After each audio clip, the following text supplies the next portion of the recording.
प्रदेश में हो चल रहा है। हमने भी राजनांदगांव में एक माह का धरना दिया, उसी महाबोधि महाविहार को पौधों को देने के लिए। और अब विनयाचार्य आ रहे हैं, हमारे उपासकों की स्थिति तो बड़ी गंभीर बन जाती है, क्योंकि इस बीच जो संघर्ष करने वाले प्रमुख लोग हैं उन्हीं में गुटबाजी चालू हो गई। अभी हम दिल्ली भी गए थे दम्पति जी के साथ, यही जायजा लेते गए थे। दिल्ली तो कई बार गए, लेकिन इस बार जायजा लेते गए थे कि क्या चल रहा है, तो लगा ठीक नहीं चल रहा है, मतभेद चल रहा है। तो कोई सा भी संघर्ष यदि मतभेद आ जाए तो सफलता मिलती नहीं करती है ना। अभी विनयाचार्य जी के ऊपर आरोप प्रत्यारोप लगे, मैं सीधी बात कर रहा हूँ। 2 मिनट के लिए 5 शब्द चला कि करोड़ों रुपया लेकर भाग गए, 5 शब्द तुरंत डिलीट कर दिया गया। उधर बालाघाट के भिक्षु के द्वारा चलाया जा रहा है कि आरएसएस के आदमी है, हो क्या रहा है। एक बौद्ध भिक्षु दूसरे बौद्ध भिक्षु की भीड़ में लगा हुआ है, तो फिर खुद का काम कैसे होगा। और इसीलिए बाबा साहब ने अपने लोगों को सावधान करते हुए कहा था, भिक्षुओं के चुंगल में मत फंसना, क्योंकि भिक्षु उनको मानना जो मिशनरी के जरिए है, सिस्टम से जो बौद्ध भिक्षु बन के आ जाए और जो संघ की अवमानना न करे, संघ के सिस्टम से चले, वो यहाँ तो जो पीले कपड़े पहन लिया वही हमारा बाप बन गया। तो हम बड़ी दुविधा में चल रहे हैं। अभी देखिए आपके यहाँ कार्यक्रम हो रहा है, नारी सशक्तिकरण का कितना चल रहा है, कितना कहाँ है नारी सशक्तिकरण है। अभी धम्मतम जी ने इतना बड़ा कार्यक्रम किया, हम उनके साथ रहे, मैं तो लगातार 1 महीना रहा। हमारे गायक हैं, उनका भी आरोप था कि वो भंते जी भाग गए। तो भाई अब आ रहे तो आके सामना करो ना कि आप तो भाग गए थे पैसा लेकर, या तो उनको भगाओ, नहीं तो तुम भाग जाओ, सीधी सी बात है। राजनांदगांव की जो तासीर है, मैं आपको बता दे रहा हूँ, ये बाबा साहब अम्बेडकर के जूझने वाली कौम यहाँ रहती है ना। मेरी 87 साल की उम्र में ऐसे ऐसे लड़ने वालों के यहाँ देखा, और खासकर भरका पारा की जमीन भी ऐसे ही बेटों को जन्म देती गई जो संघर्ष करते हैं। तो यहाँ हम गए तो बाबा साहब के प्रति जागे जी नाथगांव वाले, वो उनकी भ्रांति है। अरे बाबा साहब के लिए नाथगांव जागा रहता है 24 घंटा, जो आह्वान करता है यहाँ का नागरिक उसके पीछे हो लेता है। बिल्कुल। जब बनते सुरेश सताई जी आयोग के पदाधिकारी बने और उसके पश्चात ये आंदोलन जिस धार से गति कर रहा था, जिस तरह से आगे बढ़ रहा था, वो आंदोलन अपनी जगह पे रुक गया। और वही नहीं, और भी बिल्कुल लोग हैं जिन लोगों ने वहाँ के जो सदस्यता ग्रहण की या फिर वहाँ जो समिति बनी, उस समिति के मेंबर बने, और उसके पश्चात जो वो चीज जिसके लिए हम लड़ रहे थे, जिस मुक्ति के लिए हम लड़ रहे थे, वो मुक्ति का आंदोलन, हमारे संघर्षों का आंदोलन एक तरह से विराम बन गया। और हमारी ये जो ऐतिहासिक भूमि जो हमारे हाथों में होनी चाहिए, हमारे संरक्षण में होनी चाहिए, वो आज भी हमारे संरक्षण के लिए हम उसके लिए लड़ रहे हैं। क्या हमारे बहुत इसमें सक्षम है, ये एक बड़ा प्रश्न है जिस पर हमको विचार करने की जरूरत है। इसलिए मैं ये कहता हूँ कि सत्ता और धर्म, इसे हम चाहे कितना भी अलग अलग रखें, लेकिन धर्म उसी का इस देश में स्थापित होता है जिसकी सत्ता स्थापित नहीं है। तो बात करने की क्या बात है, तो मैं इतना ही कहूंगा, आओ ढूंढे वजन, आओ ढूंढे वजह मिलकर एक होने की, आओ ढूंढे वजह मिलकर एक होने की। यूं बिखरे बिखरे न तुम अच्छे लगते हो न हम अच्छे लगते हैं। लेकिन देखे तो पता कोई भी हो, चाहे वो जीवनधारी हो या उपासक हो, लेकिन उसमें जब तक विनम्रता नहीं है, बात करने की सही मायने में उसके पास कला नहीं है, तो वो उस आंदोलन को जीत नहीं सकता। यहाँ हम उपासक उपासिका बैठे हैं, अगर अभी विनाचार्य जी आएंगे तो उनको सवाल होगा। अगर हम कोई प्रश्न सवाल उनसे करते हैं कि भट्टे जी ऐसा नहीं, ऐसा होना चाहिए, अगर उनकी वाणी में मिठास है, वो मिठास वाणी के साथ में आपका प्रश्नों का उत्तर जो है वो सटीक और सही मिलता है, तो सही मायने में वो अच्छे है।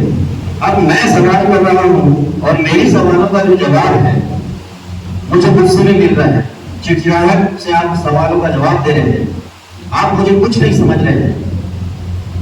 आपको ये लगता है कि हम नेतृत्व करता है, सिर्फ आपको हम भीड़ बढ़ाने के लिए बुलाए हैं, और ये भीड़ जो है, ये जो जितनी है, जो लोग हैं, इनकी मुंडियां हमको गिननी है। सिर्फ हम ये नहीं जानते कि कौन उग्रा गणेश जी है, कौन घोड़ी सवार जी है, कौन कांडे जी, इससे हमको लेना देना नहीं है। हमको लेना देना सिर्फ ये है कि भीड़ कैसे आए, भीड़ का नेतृत्व हम कैसे करें, क्योंकि हमको तो भैया राष्ट्र लेवल तक जाना है, हमको तो राष्ट्रीय बनना है सीधा सीधा। भाई राष्ट्रीय सलाहकार बन गए बिना बैठक, बिना विचार, बिना विमर्श, राष्ट्रीय सलाहकार, राष्ट्रीय संयोजक किसने बनाया आपको? उपासकों को तो पता ही नहीं चलता कि आप राष्ट्रीय स्तर तक कब पहुंच गए। अब विनाचार्य जी को देख लीजिए, हर राज्य में घूम रहे हैं, हर स्टेट में जा रहे हैं, हर जिले में जा रहे हैं, लेकिन अभी तक उनके नीचे मैंने राष्ट्रीय नहीं देखा। कैसे? आपको किसने बनाया, किसने अधिकार दिया आपको? आप एक तो जिला भी संभाल पाते हैं, एक तो ब्लॉक भी संभाल पाते हैं, आप राष्ट्रीय स्तर की बात करते हैं, ये तो गलत बात है। और जितने मैं तो कहता हूं जो आंदोलनकारी होते हैं उनको तो पैसों का लालच नहीं होना चाहिए, चंदे का लालच नहीं होना चाहिए। हमने लगातार देखा है, भैया रसीद किसकी कटी देखो तो, किसकी रसीद नहीं आई देखो तो, क्यों जरूरत पड़े तुमको बार बार अनाउंसमेंट करने की, रसीद नहीं आई, रसीद नहीं आई, पैसा जमा नहीं हुआ, पैसा जमा नहीं हुआ, क्या करोगे पैसे का? और जिस समय जब समाज हिसाब मांगने जाता है कि भाई आंदोलन के लिए आपने कलेक्शन किया था, समाज ने पैसा दिया, थोड़ा सा हिसाब किताब में बता दीजिए, ठीक है, माइनस नहीं बताइए, कोई दिक्कत नहीं, खर्चा हो गया वो तो बताइए। जब पूछने जाते हैं तो क्यों बताएंगे? कौन होता है हमसे हिसाब देने वाला? हम क्यों हिसाब देंगे? बात नहीं आनी चाहिए। सबको समाज में सवाल करने का अधिकार है। आज युवा क्यों कम होते जा रहे हैं? युवाओं की संख्या क्यों नहीं है यहाँ पे? क्यों नहीं है? क्योंकि कारण यही है,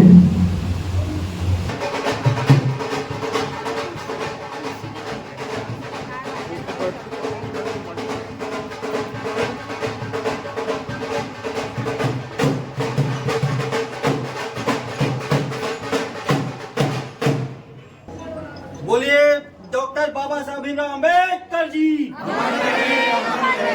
भारतीय संविधान निर्माता डॉक्टर बाबा साहब भीमराव अम्बेडकर जी। भारतीय संविधान निर्माता डॉक्टर बाबा साहब भीमराव अम्बेडकर जी। महाकारुणी तथागत भगवान गौतम बुद्ध की।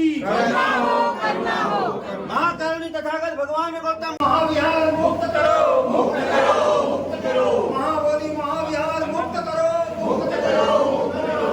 महाबोधि महाविहार मुक्त करो, मुक्त करो, मुक्त करो।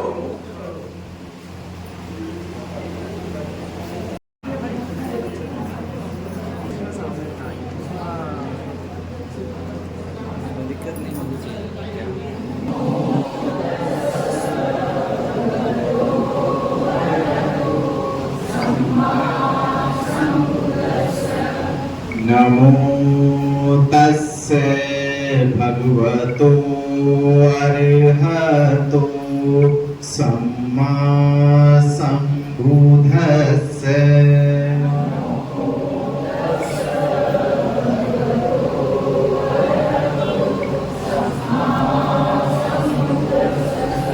नमो तस्से भगवतो अरहतो सम्मा सम्बुद्धस्से।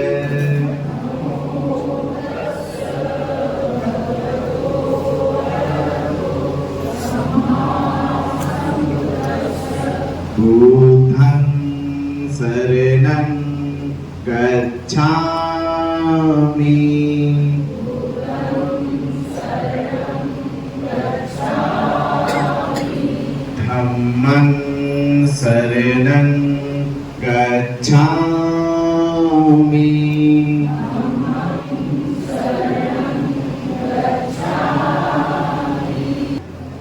भाई लोग भी हैं यहाँ पर, सभी भाषा गणेश जी, डोंगरगढ़ से सर लोग आए हुए हैं। फिर बारी बारी से आप सभी आइए और सभी बच्चे जी का आशीर्वाद लीजिए।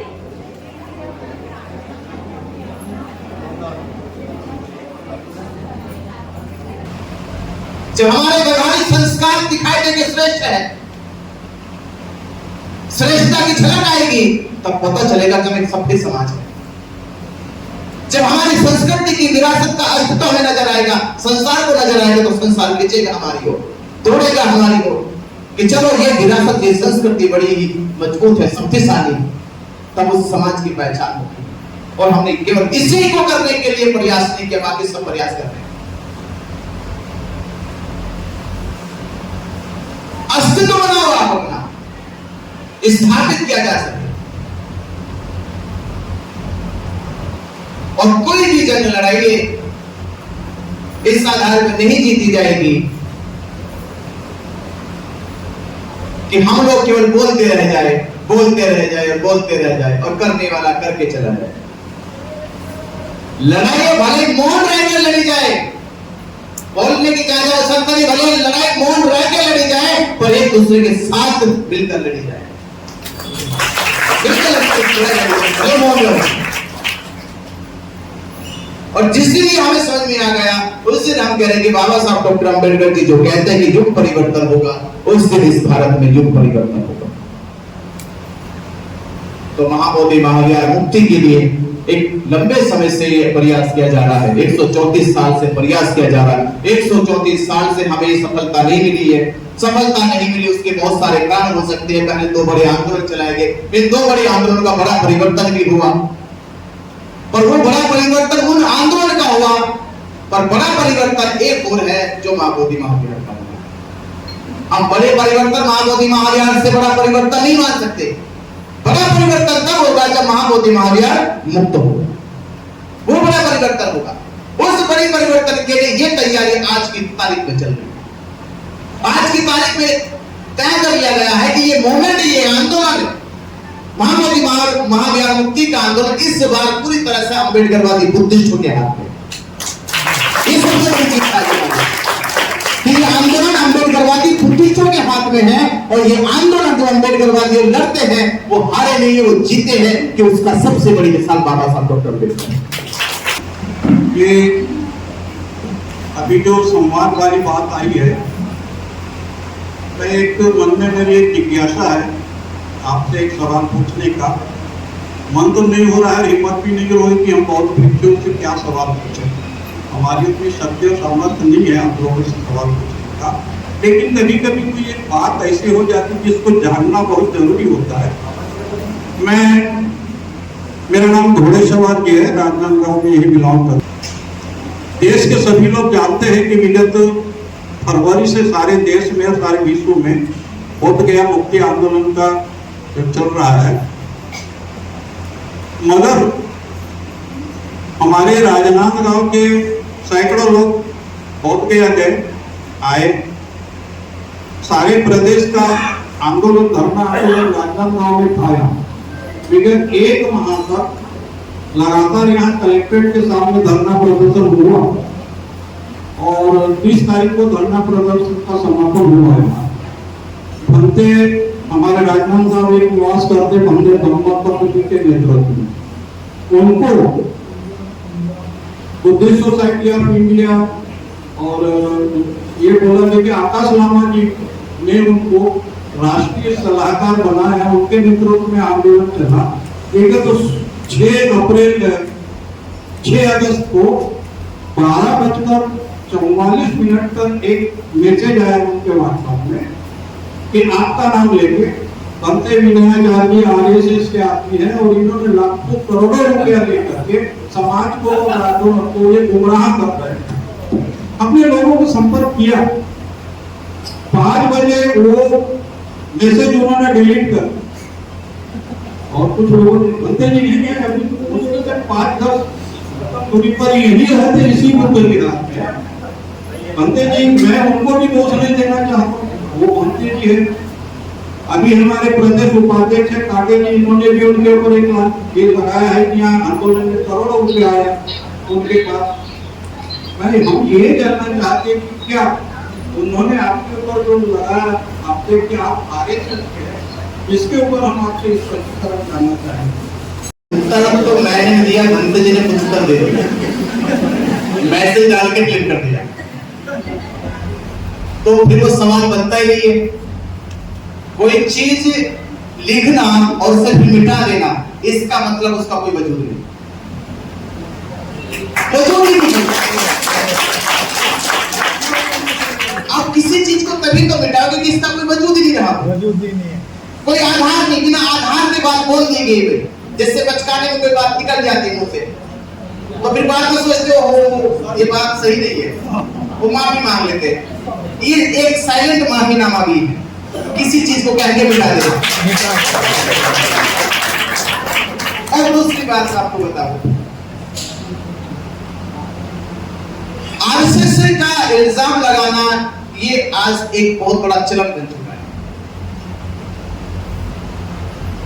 किसी भी आंदोलन को या किसी भी आंदोलनकारी नेतृत्व को जब हराया ना जा सके, टिकाया ना जा सके, खरीदा ना जा सके, तो उस पर 3 इल्जाम लगते हैं। जब 3 काम हो सकते हैं, पहला काम होता है उस पर झूठे मुकदमे लगा के जेल भेज दो।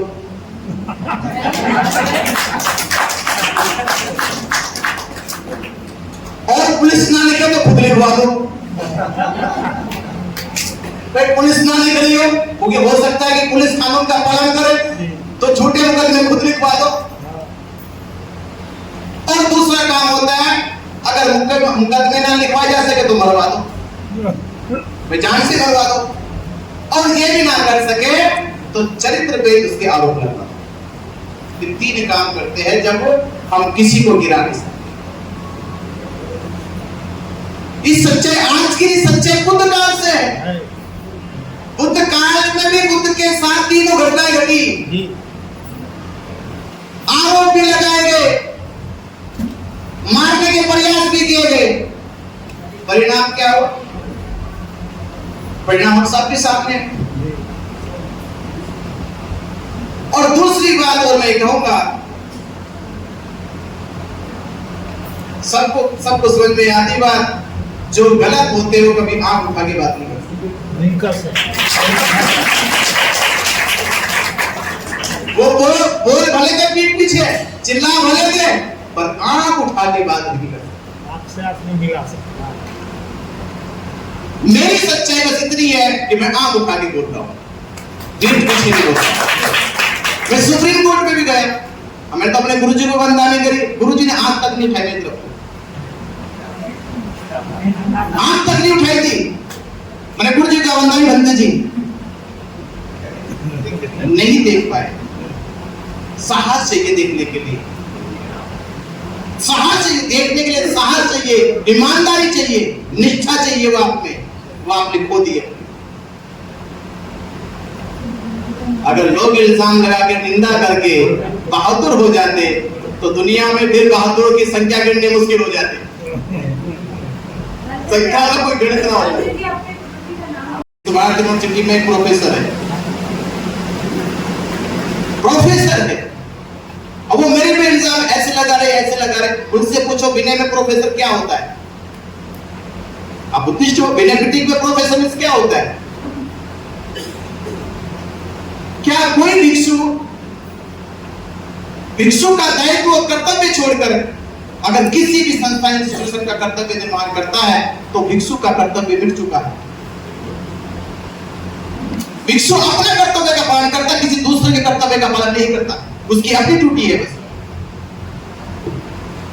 तभी तो घर छोड़ा जाता है कि वो घर की ड्यूटी भी छोड़ते, नहीं तो मनुष्य के लिए घर से बड़ी ड्यूटी कोई है क्या? घर से बड़ा किसी का कोई कर्तव्य नहीं है। पर एक भिक्षु तक बनता जो घर की ड्यूटी को भी छोड़ देता है, उससे भी विमुक्त हो जाता है, तब वो अपनी ड्यूटी पे चलता है, बुद्ध की ड्यूटी पे चलता है, बुद्ध के धर्म की ड्यूटी को लेकर चलता है, उसके कर्तव्य का पालन करता है। और रही बात ये कितने पैसे की बताई? 4 करोड़ 4 करोड़ रुपए, 4 करोड़ रुपए। और आप यहाँ बैठे ताई लोग, मैं जेल में पड़ा था, मैं बोला कि जेल को छुटवा लो, बोले कि बेल नहीं हो रही, मगर नहीं हो रही है, क्या समस्या है? बोला पैसे मांग रहे। आपने ताई लोगों ने और हमारे मनीष जी सुभाष लोगों ने 60,000 रुपए दे तब जाके बेल हुई थी। 4 करोड़ रुपए वाले के पास, जिनके पास 4 करोड़ रुपए आया वो 60,000 रुपए ताई लोगों से लेके बिल करा के आए। सोचना पड़े किस लेवल पे आप जाके बोल रहे। और 4 करोड़ रुपए ऐसी कोई बांटेगी? वो 4 करोड़ रुपए मुझे क्यों देगा? 40,000 रुपए किसी को देकर मर्डर करवा सकते, मेरा बात ही खत्म हो जाएगी, उनके पैसे बच जाएंगे। बिहार में सस्ते मर्डर करने वाले बहुत लोग हैं, मर्डरी 4,000 के करते। तो आप सोचिए आरएसएस पर 4 करोड़ रुपए क्यों खर्च करेगी? ये सच्चाई ऐसे पता चलेगी कि भंते बिना चाहे जब तक बहाते तब तक धरना जिंदा था। ये मोटी बात समझ लो बस। और भंते जी जब जेल में चले गए जब धरना खत्म हो गया, ये बात समझ में नहीं। इससे बड़ा मेरे आप इस आंदोलन से सबूत नहीं मान सकते। और दूसरी बात इसी में कहूंगा, जब भारत पाकिस्तान का युद्ध हुआ तो इन लोगों ने आंदोलन को स्थगित कर दिया। हमने आंदोलन स्थगित के प्रस्ताव को ठुकरा दिया। आंदोलन स्थगित नहीं होगा, जब तक मैं हूं तब तक तो नहीं हो सकता। प्रशासन कुछ भी कर ले, पर जब तक मैं हूं तब तक नहीं हो सकता। प्रशासन इस आंदोलन की बल्ली नहीं हिला सकती, और प्रशासन ने हिलाई नहीं, और आंदोलन चलता रहा। भारत पाकिस्तान का युद्ध भी खत्म हो गया। अब तो प्रशासन का जो हवाला था, जिस आधार पर वो आंदोलन को स्थगित कराना चाहती थी, अब तो युद्ध भी खत्म हो गया। तो मुझे बताए कि 13 तारीख को पुलिस ने मुझे गिरफ्तार करा, रात के 1-1:30 बजे था, 1-1:30 बजा था, गिरफ्तार किया। 15 तारीख को ये लोग डीएम के कार्यालय पे चले गए, पूरा लिखी पढ़ी कराएगी, और कुछ नहीं कहा, ये कहा कि आंदोलन खत्म कर दो, बस तुम्हारी इसी में भलाई है। बोले कि जे जो हुकुम आगा। 15 मई को डीएम कार्यालय में चले गए और पूरा सिग्नेचर करके आ गया। मुझे पूछना मुझे आपसे है, क्या उस समय भारत पाकिस्तान का युद्ध चल रहा था क्या? अब तो युद्ध भी नहीं था। अगर विनाचारी अर्चन तब तो विनाचारी भी जेल में है, अगर तुम्हारा वो कांड है तो वो भी जेल में चला गया। भारत पाकिस्तान का युद्ध भी नहीं है, तो 15 तारीख की रात को धरना क्यों उठ गया? इस सवाल कौन पूछेगा? और जब 15 मई को 11 बजे डीएम कार्यालय में लिखा पढ़ी हो गई, तो समाज को बताया क्यों नहीं गया कि हमें बुलाकर प्रशासन ने हमसे लिखवाई चिट्ठी, तो समाज को बताना चाहिए था। जब दान मांगने के मैसेज किए जाते हैं, सहयोग मांगने के मैसेज किए जाते हैं, तो फिर वो मैसेज क्यों नहीं किया गया कि आज प्रशासन के बीच में बैठकर ये फैसला किया गया? क्यों नहीं बताया गया समाज को? और रात के 12 बजे धरना खत्म हो गया। अब इसमें बताइए गद्दारी किसने? इससे तो मुझे ये हुआ कि मैं तो आंदोलन खत्म नहीं हुआ, मेरे जाने के बाद भी खत्म हो गया। और उसके बाद उनकी चोरी ना पकड़े जाए तो घूम घूम के मेरे खिलाफ, घूम घूम के मेरे, अरे इतना तो तरस कम से कम आना चाहिए, इस नाते तो आना चाहिए था। यार हमारा जीवनधारी है, शिशु है, जेल में है, पहले छुड़वाने का प्रयास तो करो। ये आपसे झगड़े कभी बाद में निपटा लेंगे। सिंपैथी खत्म होगी लोगों की, जैसे वो संवेदनशीलता ही मिट गई उनकी। आप सोच सकते किस स्तर तक सोचा उन्होंने? अब सोचो किस लेवल पे बोल रहे थे वो। इतनी निंदा, इतनी आलोचना तो कहते कि दुश्मन का दुश्मन भी नहीं कर सकता। उनकी भी नैतिकता होती है, एक चरित्र होता है, गरिमा होती है। मैं ऐसा कहता हूं लोगों से कि निंदा आलोचना भी की जाए पर नैतिकता भूल कर ना की जाए, नैतिकता होनी चाहिए। नैतिकता भी दिखाती है अपनी पूरी।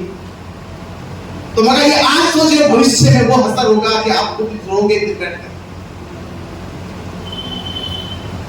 झूठी प्रसिद्धि दूसरे की निंदा करके कभी हासिल नहीं की जा सकती, वो अपने कर्मों से मिलती है। जब कर्म अच्छे हो जाएंगे तो भीख मांगनी नहीं पड़ेगी आपको, वो समाज खुद ला के देगा आपको। तो मैं ये कहूंगा ये इल्जाम इसलिए लगाए गए कि वो मुझे गिरा नहीं सके, और आज भी वो इसलिए लगा रहे तो आज भी गिरा नहीं सके। तो मैं इस आंदोलन की साथ हूं, समाज के साथ हूं। मैंने उस समय भी कहा था, लोग मालूम है कि पुलिस वालों से कि 12 तारीख को समाज आएगा तब हम कोई फैसला लेंगे, उससे पहले एक भी फैसला नहीं ले सकते। ये आंदोलन समाज की बदौलत खड़ा हुआ, ये मेरी बदौलत अकेले खड़ा नहीं हुआ, ये आकाश लामा की बदौलत अकेले खड़ा नहीं हुआ, या दूसरे लोगों की बदौलत खड़ा नहीं हुआ, ये पूरे समाज के सहयोग से खड़ा हुआ है। तो कोई भी फैसला लेंगे तो समाज की सहमति के साथ लेंगे। तो 12 बुद्ध पूर्णिमा तक इंतजार क्यों नहीं किया गया, और 15 मई को धरना खत्म किया गया, तब क्यों नहीं समाज से पूछा गया? ये सारी बातें थी, इसलिए मैं अपने मुंह से ज्यादा नहीं कह सकता कुछ भी, क्योंकि मैं कहीं लगे कि मैं द्वेष पैदा कर रहा हूं। पर मेरा विरोध हमेशा देखना तथ्य पे होगा, व्यक्तिगत मेरा विरोध किसी से नहीं होगा, कितना अच्छा कितना बुरा वो अपनी जिंदगी में।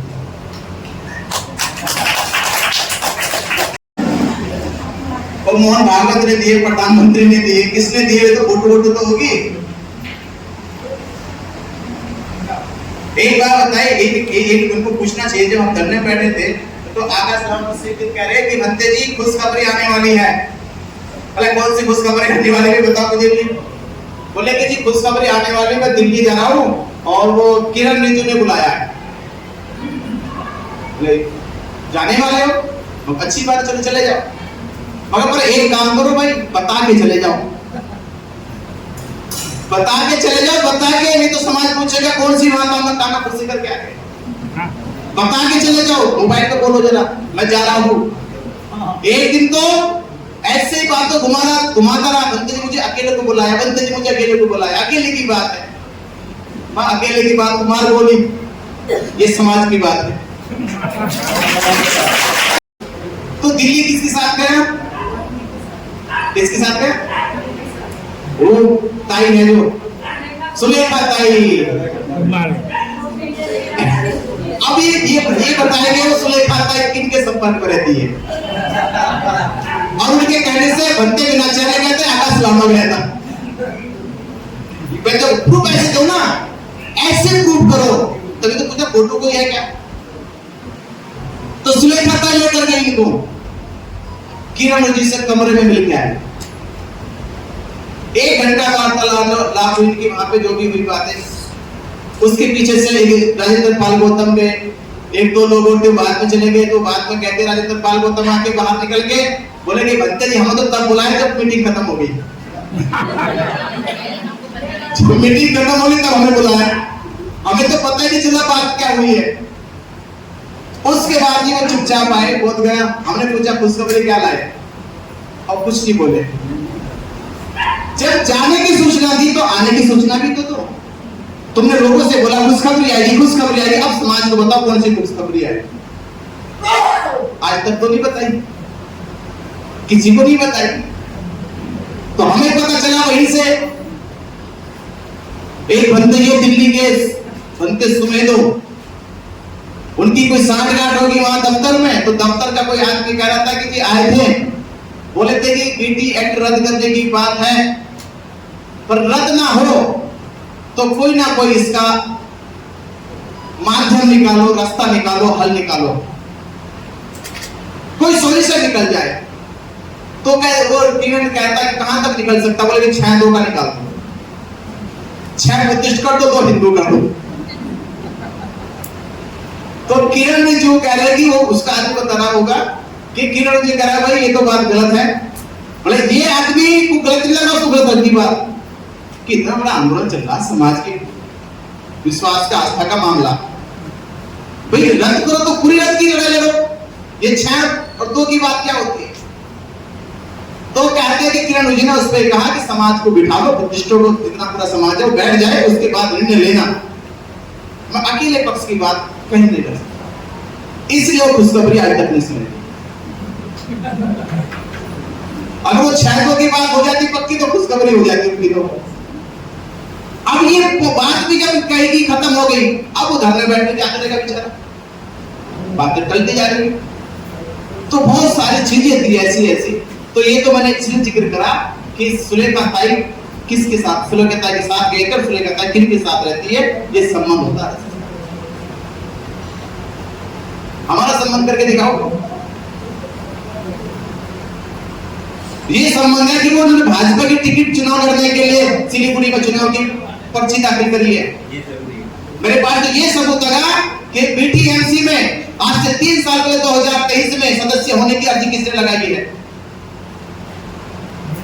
दोनों लोगों की अर्जी लगी, भंते प्रज्ञाशील की और आकाश लामा की, सदस्य बनाया जाए। मेरे पास जो सबूत है कि बीटीएमसी की सचिव महाश्वेता के आदेश पे आंदोलन में कौन कौन से गाइडलाइंस का पालन करना वो आकाश लामा ने फॉलो किया।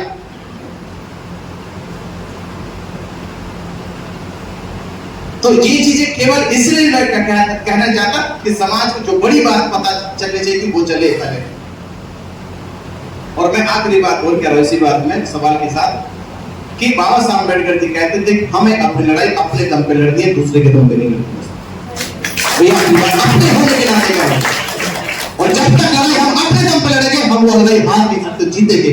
और जब लड़ाई दूसरे के दम पे लड़ी जाएगी वो लड़ाई हारी भी जाएगी और वो जंग जीतने के बजाय बिक भी जाएगी। इतनी बात जरूर सुनिए, ये बहुत बड़ी बात कह रहा हूं मैं आपसे, अपने दम पे लड़के दिखाओ। आगे सवाल। पैसा लेकर चंपत हो गए और ये हुआ वो हुआ, तो उसके जवाब में नहीं पहले यहाँ बोल दिया था कि यदि आपकी बातों में सच्चाई है, क्योंकि वो यही रहते हैं और मैं लगातार उनके साथ काम करने वाला आदमी हूँ ना। राजनाथ गांव में धम्म तप के साथ किसी व्यक्ति ने इतना काम नहीं किया जितना मैंने किया। तो डरने की चोट पर बोलता हूँ कि इस राजनाथ गांव जिले के चप्पे चप्पे से अवगत कराने का काम मैंने किया।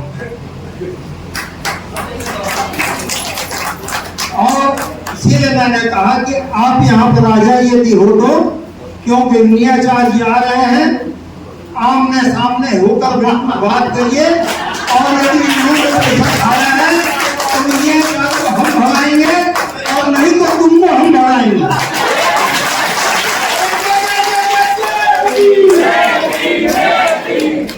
बिल्कुल मुक्त कर दीजिए।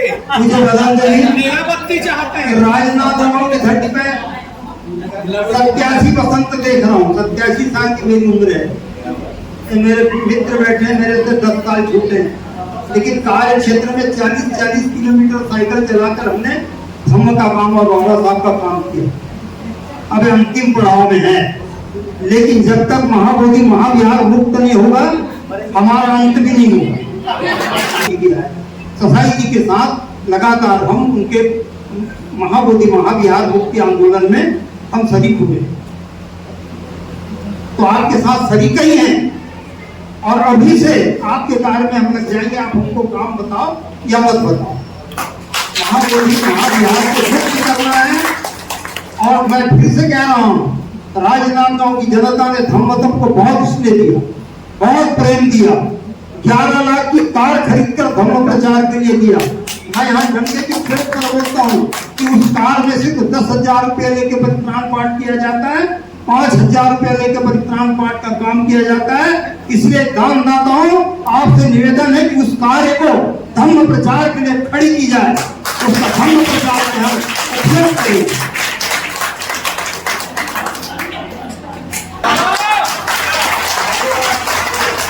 यही बात आपको साधुवाद।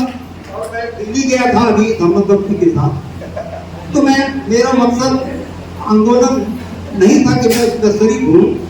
और मैं जानता था कि वहाँ 2-4 तो लोग आएंगे, हजारों भी आएंगे, ये भी जानता था, पर यही देखने गया और गया तो आश्चर्य कि मुश्किल से 1000-1200 आदमी ही थे 2 दिन। और आकाश लामा जी कौन से हैं तो मैंने उनका अध्ययन किया।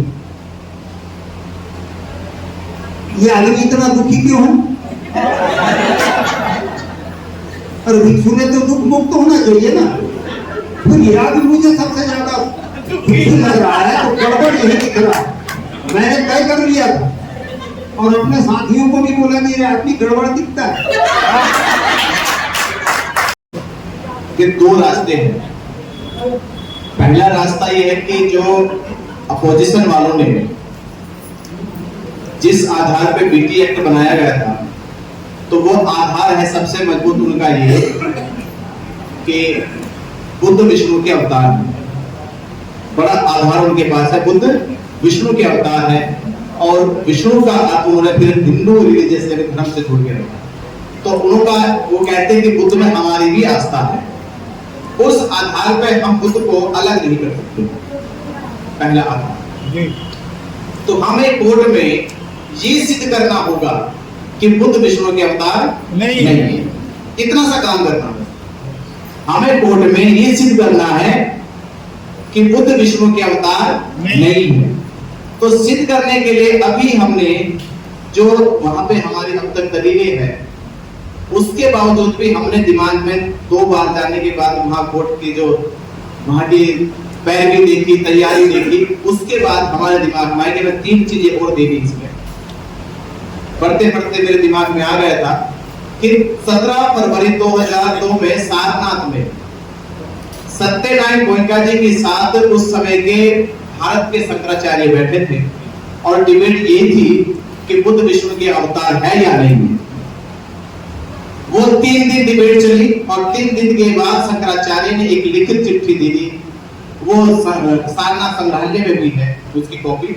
वो देकर गए थे कि बुद्ध विष्णु के अवतार नहीं है और हिंदू शास्त्र या हिंदू धर्म का बुद्ध से कोई लेना देना नहीं। एक एविडेंस ये हमें पेश करना है कोर्ट में। और शंकराचार्य का अर्थ होता है हिंदुओं की प्रमुख कड़ी है, प्रमुख कड़ी है। यानी जो शंकराचार्य कहता है वो हिंदू धर्म को मानना पड़ेगा। अगर वो कहते हैं कि वेद 3 है तो 3 वेद ही हो जाएंगे, वो 4 नहीं बना सकते। और देश में 4 शंकराचार्य होते, शंकराचार्य के 4 वेदों के हिसाब से चुने जाते हैं। तो शंकराचार्य की मान्यता हिंदू धर्म की मान्यता मान के चली जाती है। दूसरा आधार ये पेश करेंगे कि भारत के संविधान को लिखने में बाबा साहब डॉक्टर अंबेडकर जी का हाथ है, उनकी कलम से लिखा गया। तो भारत का संविधान लागू किया गया, यानी बाबा साहब के लिखे संविधान पे कोई शक नहीं है, उनकी बुद्धिमत्ता पे कोई शक नहीं है। बाबा साहब अंबेडकर जी द्वारा देश में जितने भी काम किए गए वो सभी कार्य सफल हुए, इसमें कोई शक नहीं है। तो बाबा साहब डॉक्टर अंबेडकर जी के द्वारा ही 14 अक्टूबर 1956 में 22 प्रतिज्ञा दोहराई गई कि मैं ब्रह्मा विष्णु महेश को ईश्वर नहीं मानूंगा। और दूसरी प्रतिज्ञा, एक प्रतिज्ञा और कह रहा हूं जिसमें वो कहते हैं कि बुद्ध विष्णु के अवतार है, ये पूरी झूठी बात है और भ्रम प्रचार है, बुद्ध विष्णु का अवतार नहीं है। ये बाबा साहब अम्बेडकर जी कहते हैं। तो बाबा साहब अम्बेडकर जी कौन है? जो भारत का संविधान लिखते हैं। इस आधार पर उनकी मान्यता है, उनकी बात को वैल्यू मिलनी चाहिए कि अगर बाबा साहब अम्बेडकर कहते हैं कि विष्णु के अवतार नहीं है तो नहीं है, ये बात मानी जाएगी। आप शक कैसे करोगे उनके ऊपर? शक करने की गुंजाइश नहीं। और तीसरा आधार, पहले शंकराचार्य आदि शंकराचार्य जो केरला से यात्रा शुरू करते कश्मीर कन्याकुमारी तक, उनकी यात्रा का पहला एजेंडा था कि मैं अपने आंदोलन के माध्यम से बुद्ध के द्वारा स्थापित धर्म को यहाँ से खत्म करूं। इसका मतलब ये सिद्ध होता है कि जो पहले कड़ी आदि शंकराचार्य की है वो भी बुद्ध से भिन्न था। अगर बुद्ध विष्णु के अवतार होते तो आदि शंकराचार्य को बुद्ध के खिलाफ अपना आंदोलन नहीं चलाना पड़ता। ऐसे 3 तथ्यों पर तो अभी हम रिसर्च कर रहे हैं, इसे और रिसर्च में लेके चलेंगे। ऐसे बहुत सारे सबूत हम पेश करेंगे। हमने 10 सबूत पेश कर दिए अपने, तो एक ही तारीख में ये मानने जाएगा कि बुद्ध विष्णु के अवतार नहीं।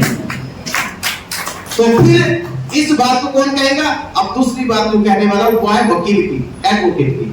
अभी तक हमारी जो बात रखी जा रही है जिन वकीलों के द्वारा, वो सुप्रीम कोर्ट के वकील नहीं है, वो उनका स्टेटस उतना नहीं है कि वो सुप्रीम कोर्ट के जज से बात कर सके। तो हमें ऐसा वकील चाहिए जो जज से बात करे और जज उसकी बात को सुने, क्योंकि जब तक जज हमारे वकील की बात नहीं सुनेगा तब तक कोई कार्रवाई आगे नहीं बढ़ी।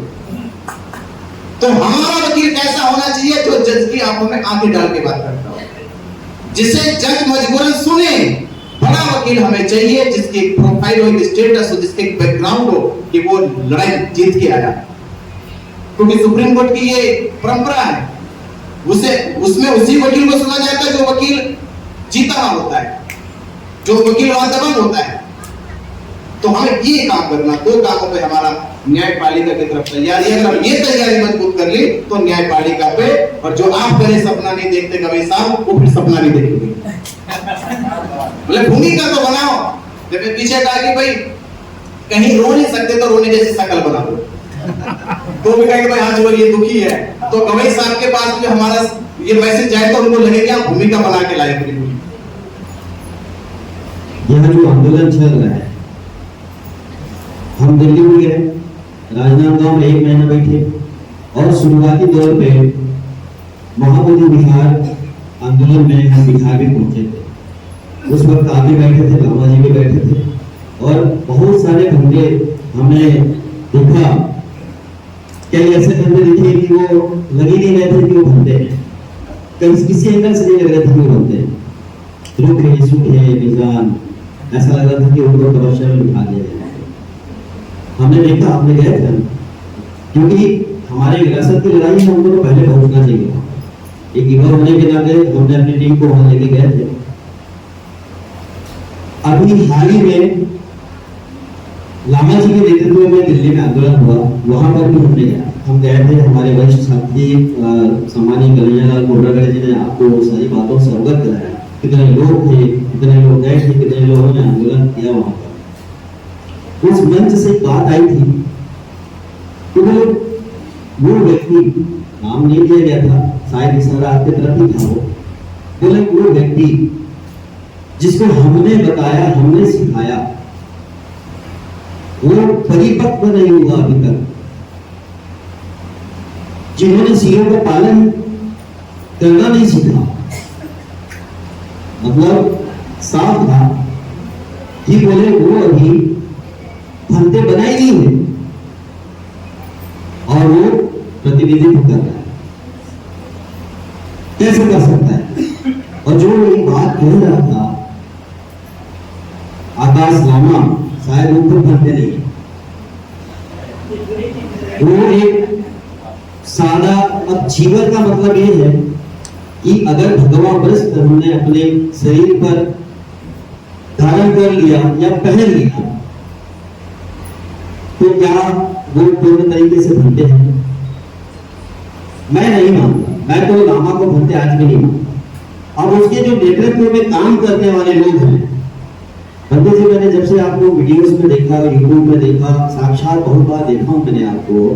आपके कहते हैं ना भंते लोग एक झोला लेके चलते हैं, मैंने वो झोला लेके चलते हुए नहीं देखा। और जो झोला लेके चल रहे हैं वो पूरे समाज से वसूली कर रहे हैं। वो एक मैसेज कर रहे हैं कि आपका दान इस आंदोलन को मजबूत करेगा। और एक बात नहीं कहा जा रहा है, बार बार मंचों से कहा जाता है कि आपका दान इस आंदोलन को मजबूत करेगा। तो मैं प्रश्न करना चाहता हूं मोदी जी, क्या पैसों से ही आंदोलन मजबूत होगा?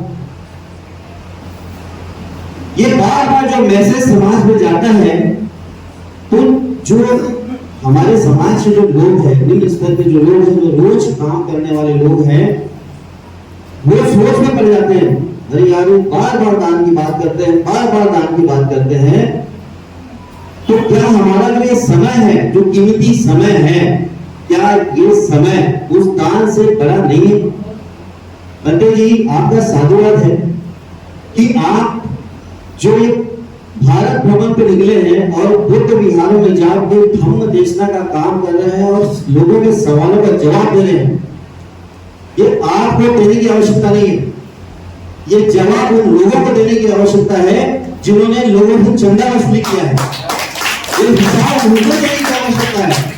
आज एक धम्म तक भरपूरी यहाँ बैठे होकर मैं उनसे सवाल करता, और जब भी मुझे मिले मैं एकांत में सवाल नहीं करूंगा, पूरे समाज के बीच में सवाल करूंगा कि जो चंदा उठवाई आपने किया है जो आपकी टीम ने किया है उसका हिसाब किताब आप समाज के बीच में रखेंगे।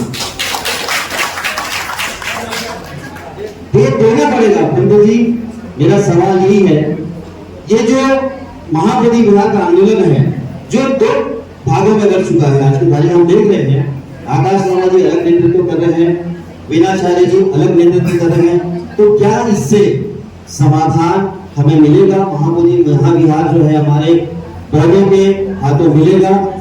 बस यही मेरा सवाल है। ये एकजुटता कैसे आएगी हमारे साथ में, आप हमें प्लीज बता दीजिए।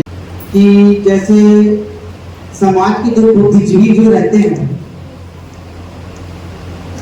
वो बुद्धिजीवी जो रास्ता दिखाते हैं पूरा समाज उस ओर चले जाता है। और ये मैं नहीं कह रहा हूँ पंडित जी, ये बाबा साहब तो हमने देखा कि एक तरफ जो है आकाश लामा जी और एक तरफ जो है आपका, तो आप ही तो समाज की बुद्धिजीवी है, वो भी समाज की बुद्धिजीवी है, तो हम उपासक तो हम तो आपको ही बुद्धिजीवी मानते हैं। हमारे बुद्धिजीवी लोग अगर जो दिशा हमको दिखाएंगे उसी दिशा के वो समाज जाएगा। तो मैं ये चाहता हूँ कि जो समाज हम देख रहे हैं वो दिशा को कम से कम आप तय करें, कैसे कौन सी दिशा में जाना है। सबसे पहले तो ये नहीं आ रहा हूँ, जैसे कि अभी दिल्ली में कार्यक्रम आयोजित हुआ, अभी साथियों ने भी बताया, और वहां कार्यक्रम में राष्ट्रीय सलाहकार की नियुक्ति की गई है। मेरा प्रश्न है कि क्या आप भी राष्ट्रीय सलाहकार की नियुक्ति करेंगे? दूसरा प्रश्न, क्योंकि आप बहुत ही, मैं समझता हूं पूरे भारत के सबसे युवा बनते हैं और निश्चित रूप से आप में वो जज्बा है जो युवाओं को मार्गदर्शन दे सकते हैं, तो पूरे देश के युवाओं के लिए आपके पास क्या योजना है और कैसे उनको आप जोड़ सकते हैं?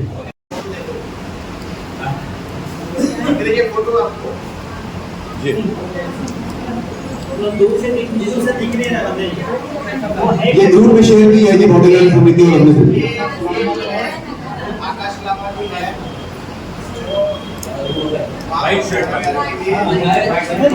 ये शर्ट में जो है कमीज शर्ट, वाइट शर्ट जो दिखाई दे रही है, ये 2 साल 4 साल पुरानी नहीं है, ये 2024 लास्ट की है।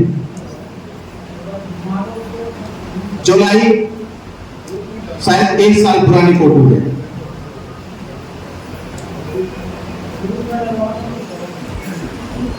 आकाश लामा, पहली चीज तो ये कि वो गृहस्थ आदमी है, वो गृहस्थ है और नॉर्थ ईस्ट में परंपरागत लोग लामा सरनेम का उपयोग करते हैं। परंपरागत क्या करते हैं? लामा नाम लगा लेते हैं, तो परंपरागत लामा लगा लेते हैं। जब से मैं जानता हूं तब वो पैंट शर्ट में मिलते थे, पैंट शर्ट में आते थे। जब महाबोधि महाविहार का आंदोलन शुरू हुआ तो उन्होंने सबसे पहले एक मैरून कलर का शॉल ओढ़ा था, क्योंकि सर्दी का मौसम था, तो उनको शॉल ओढ़ा मैरून कलर का। कपड़े वही अपने जैसे थे, पैंट शर्ट पहन के आना। जब तक आंदोलन चलता रहा, या यूं कहीं जब तक मैं जेल नहीं गया, ये परिवर्तन पूरा जेल जाने के बाद हुआ है। मेरे आगे परिवर्तन नहीं हुआ, मेरे आगे कोई सॉल था, तो मेरे जाने के बाद पैंट भी चेंज कर दी, कमीज भी चेंज करी, और वो सॉल पे वो चेंज कर दिया। अब आप मुझे बताए, मुझे ये सब दिखाई दिया, आपको सब दिखाई दिए, उनके साथ रहने वालों को क्यों नहीं दिखाई देता? वो लोग क्यों नहीं कहते कि धंधे नहीं है, ये गृहस्थ है? और आकाश लामा से कंफ्यूजन में लोग भी कह देते हैं कि बंदे, तो वो जवाब भी नहीं देते उल्टा उठ के कि मैं बंदे नहीं हूं, और उनको भी पुष्टि हो जाती है कि समाज में अच्छा कंफ्यूजन क्रिएट हो रहा है, इस कंफ्यूजन क्रिएट हो रहा है। तो आकाश लामा केवल एक ग्रस्त है, जैसे आप जैसे आप, उससे ज्यादा 1% ना ऊपर है ना नीचे। तो जो ये बहरूपिया वाला जो ढोंग किया गया है,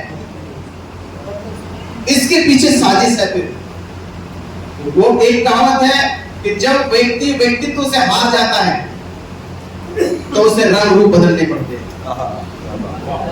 क्योंकि व्यक्तित्व का कोई रंग रूप नहीं होता, व्यक्तित्व व्यक्तित्व होता है, उस पर कोई कपड़ा नहीं चढ़ाया जा सकता। फिर और जब व्यक्तित्व मिट जाए किसी का तो फिर वो रंग बदलता है, लिबास बदलता है।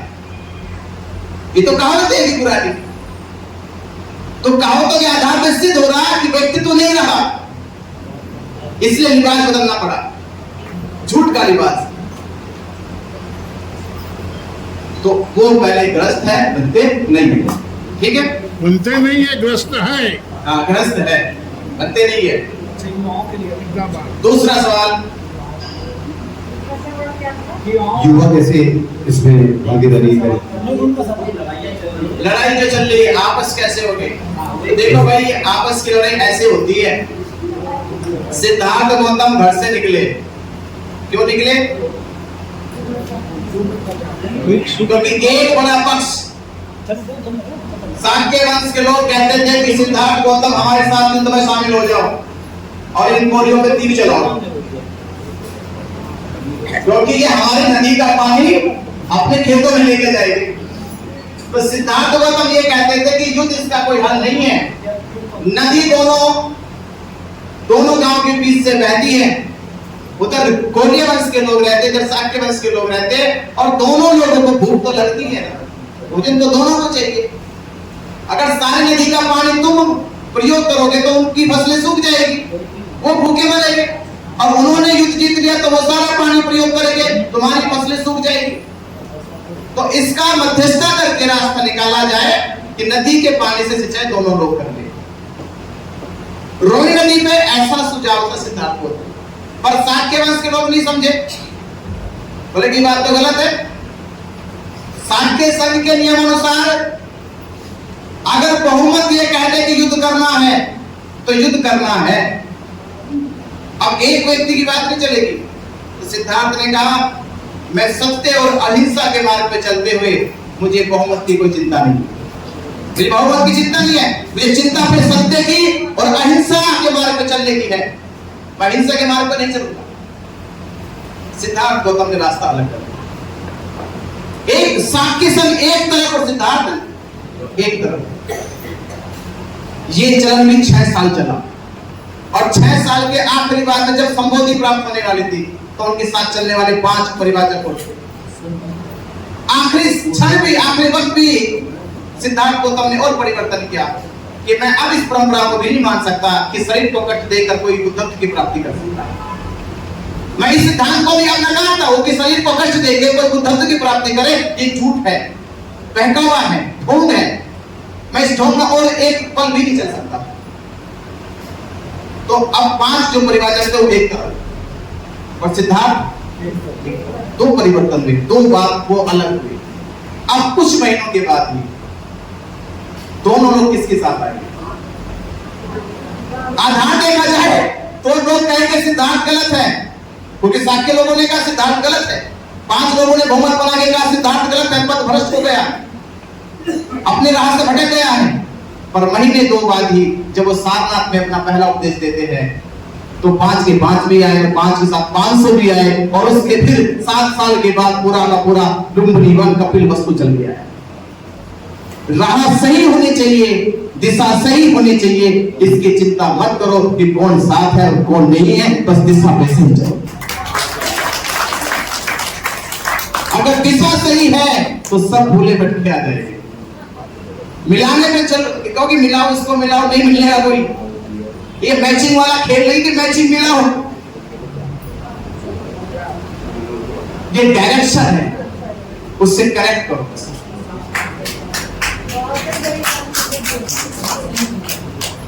इससे बड़ा उत्तर मेरे पास नहीं है।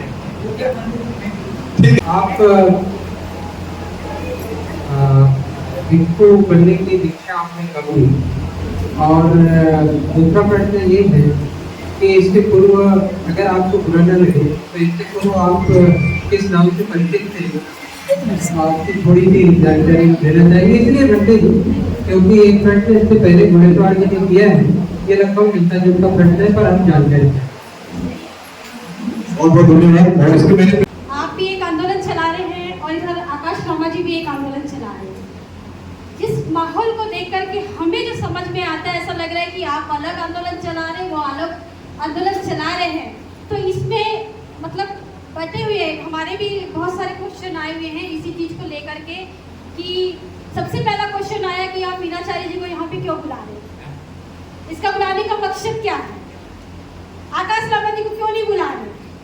तो हमने कहा, उन्होंने खुद बोला, हमें कॉल किया है कि यहाँ पे आना चाहते हैं तो स्वागत है, आकाश लामा जी भी आएंगे तो उनका भी स्वागत है। जिस तरीके से आपका सम्मान सत्कार हुआ उसी तरीके से उनका भी सम्मान सत्कार होगा। आंदोलन दोनों वही लड़ रहे, लेकिन एक जो गलत मैसेज जा रहा है कि अलग अलग लड़ रहे, तो ये एक हम सोचने वाली बात है कि गुरु होकर के भी अलग अलग बैठ के लोग आंदोलन कर रहे हैं। एक मेरा ये पहला क्वेश्चन, क्या अगर बोध गया मुक्त हो जाता है, आप जैसे आंदोलन कर रहे हैं, हमें ऐसा लगता है कि आपके आंदोलन से कि वो मुक्त होगा, बहुत जल्दी हम लोगों की जीत होगी, लेकिन अगर मुक्त हो जाता है तो इसका आगे का आपका क्या प्लान है?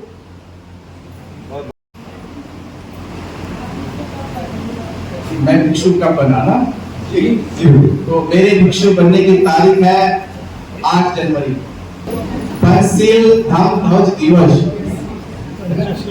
तो मैं 8 जनवरी 2020 को भिक्षु बना। ये तो है मेरे जीवन ग्रहण करने की तारीख।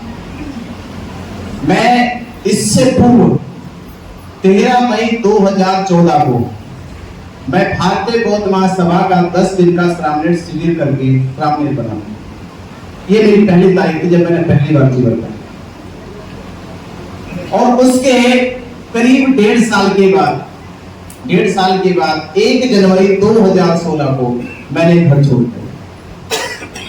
मैं फिर वापस घर नहीं लौटा। मैंने 2016 में ही हमारे एक स्थान है सुक्कर ताल, वहां मैंने संन्यास की दीक्षा ली थी। उसके फिर 16, 17, 18, 19, 20 के बाद फिर ये 8 जनवरी आ गई। तो 8 जनवरी 2020 को बनते डॉक्टर चंद्रकीर्ति, ये भारतीय यूनिवर्सिटी हमारे यहाँ मेरठ जिले में ही है, उस यूनिवर्सिटी में प्रोफेसर थे कि उससे पूर्व हमारी 1-1.5 साल से मुलाकात थी। उस मुलाकात के का आधार था कि हमने सोचा चलो मेरे संपर्क में जैसे भारतीय यूनिवर्सिटी में कुछ ऐसे प्रोफेसर लोग थे, उनकी मंशा थी कि बनते जब आप बनोगे तो आप हमारे यहाँ बने, हम आपका भव्य स्वागत करेंगे यहाँ, क्योंकि यहाँ पे कई देश के भिक्षु लोग रहते हैं, तो हम चाहेंगे जब आपकी प्रवज्ञा हो तो यहाँ कई देश के भिक्षु आप में शामिल हो। तो मैंने अपने उन मित्रों के निवेदन पे भारतीय यूनिवर्सिटी में बनते डॉक्टर चंद्रकीर्ति के दीक्षा गुरु के रूप में इनसे जीवन लिया था, और वहां उस समय 5-6 देशों के भिक्षु भी थे, और खासतौर पर जो जीवन दान देने वाले थे वो भारतीय यूनिवर्सिटी के जो चेयरमैन है, एमडी थे, और डॉक्टर अतुल कृष्णा जी, बहुत जी वो बहुत हो गए, अतुल कृष्णा बहुत, उन्होंने जीवन आके मुझे भेंट किया था। उस क्षेत्र के सबसे जाने माने आदमी है वो। तो ये मेरी दीक्षा का दिवस है, वो स्थान है, ये मेरा एक छोटा सा परिचय है। और मेरा पूर्व का नाम था अमित गौतम।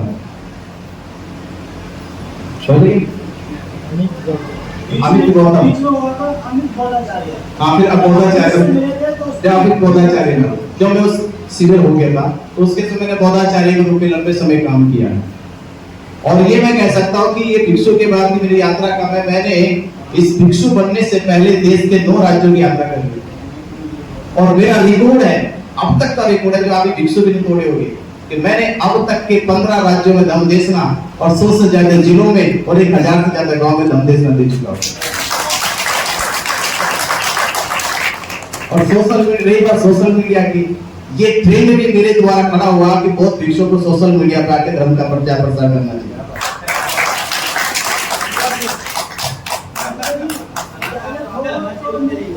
उत्तर छोटा सा है, जब महाबोधि महाविहार हो जाएगा वो फैसला मैं नहीं लूंगा, वो फैसला समाज में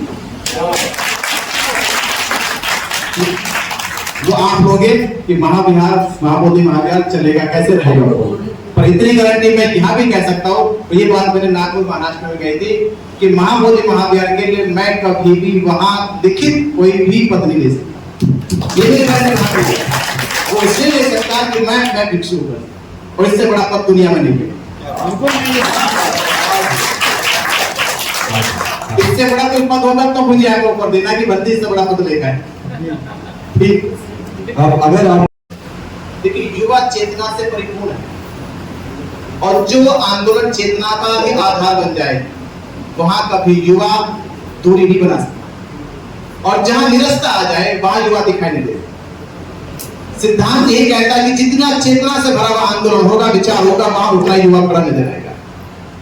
हम बौद्ध धर्म की जो चेतना है उससे निरस्त कर चुके हैं, हताश है। जैसे मैं कहता हूं कि भारत में बौद्ध धर्म का प्रचार प्रसार बैलगाड़ी पे होता है और जमाना है बुलेट ट्रेन का और प्रचार का बैलगाड़ी में।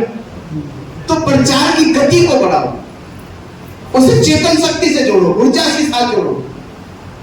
तथागत बुद्ध जिस समय प्रचार करते हैं उस समय उस संसार का सबसे आधुनिक प्रचार का माध्यम था, सबसे आधुनिक। आप समझिए, महावीर को जानते हैं आप?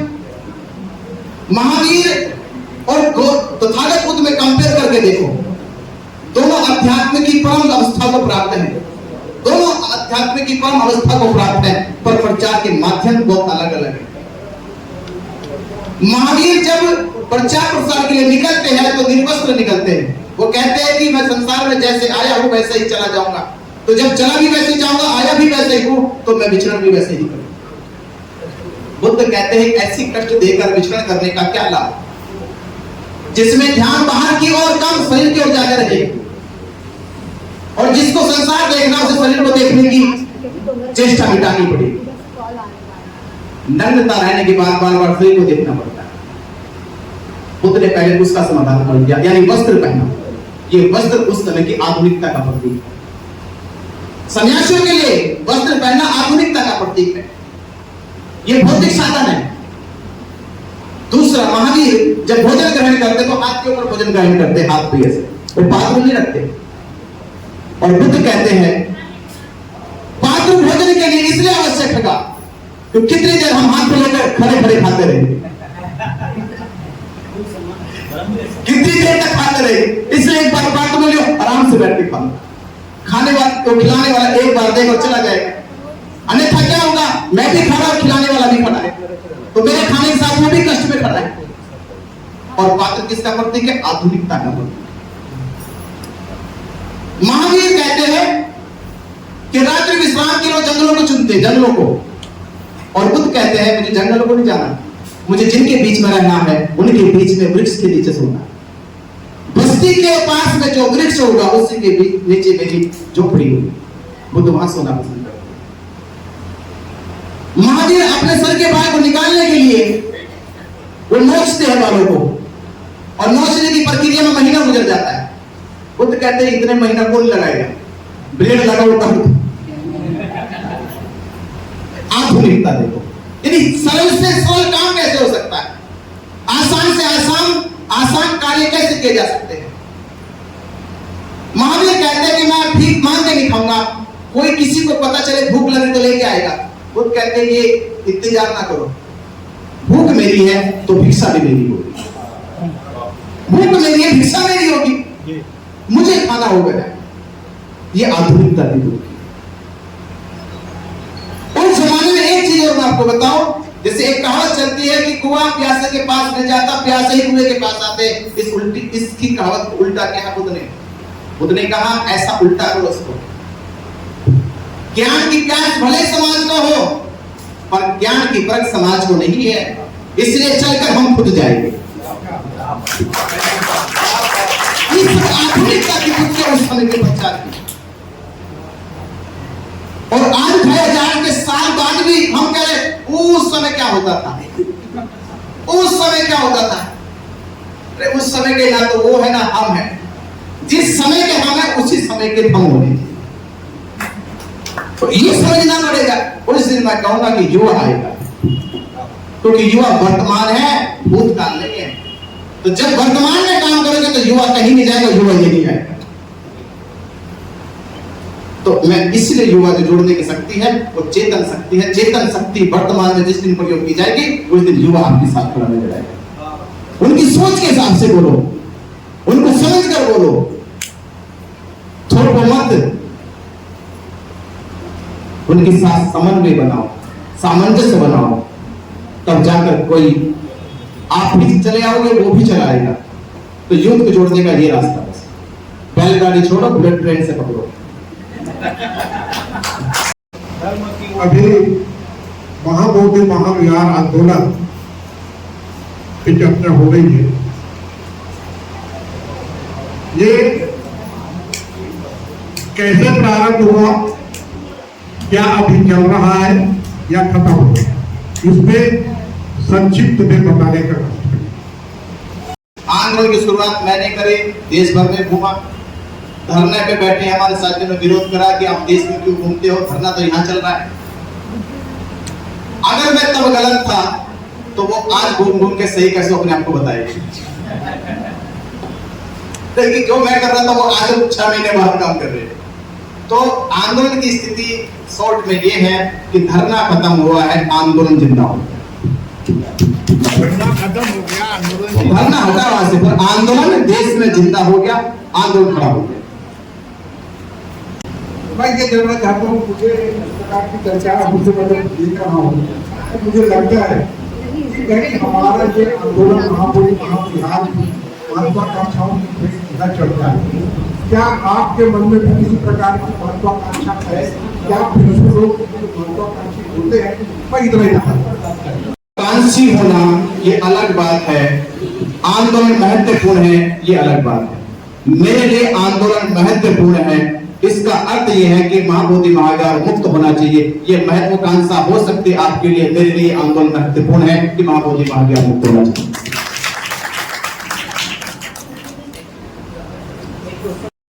सर, अभी पांडे जी ने पूछा था आपसे कि योजना क्या है, तो कैसे चलाना उसके विषय में 2 बात रखी बस। पहली बात ये कि 3 जगह लड़ाई लड़ रही समाज को, एक सुप्रीम कोर्ट में, एक बिहार विधानसभा में और तीसरी समाज में। ठीक है, अब इसके लिए करना क्या है? इसके लिए करना है 2 काम, समाज को जागरूक करना है और जागरूक कैसे करना है? जागरूक करने के लिए हमें सबसे पहला उद्देश्य पकड़ना है कि बीटी एक्ट 1949 क्या है, इस समाज को बताना है, इसके पूरे बिंदु समझाने की इसमें क्या हुआ है। महाबोधि महाविहार मुक्त हो जाएगा तो उससे बौद्ध धर्म के प्रचार प्रसार में कितना बड़ा परिवर्तन होगा। बाबा साहब डॉक्टर अम्बेडकर जी की सपने को साकार करना, भारत बौद्ध में बनाने से महाबोधि महाविहार मुक्ति का क्या योगदान होगा। तो हमें सारे आधार महाबोधि महाविहार मुक्ति को लेकर समाज में जागरूकता पैदा करनी। जागरूकता पैदा होगी, इसका मतलब सफलता नहीं है। जागरूकता जब एकजुट हो जाएगी, जगा हुआ समाज जब एक साथ एकजुट हो जाएगा, उस आधार पे हम इस आंदोलन को जीतेंगे। मेरी तरफ से इतने ही योजना का आधार है। अब आप लोग भी इस पर विचार विमर्श करें, क्या का आधार इसमें बनाए जा सकते हैं। जो आधार बनाए जा सकते हैं उतने आधार ही समाज को मजबूत बनाएंगे, आंदोलन को मजबूत बनाएंगे।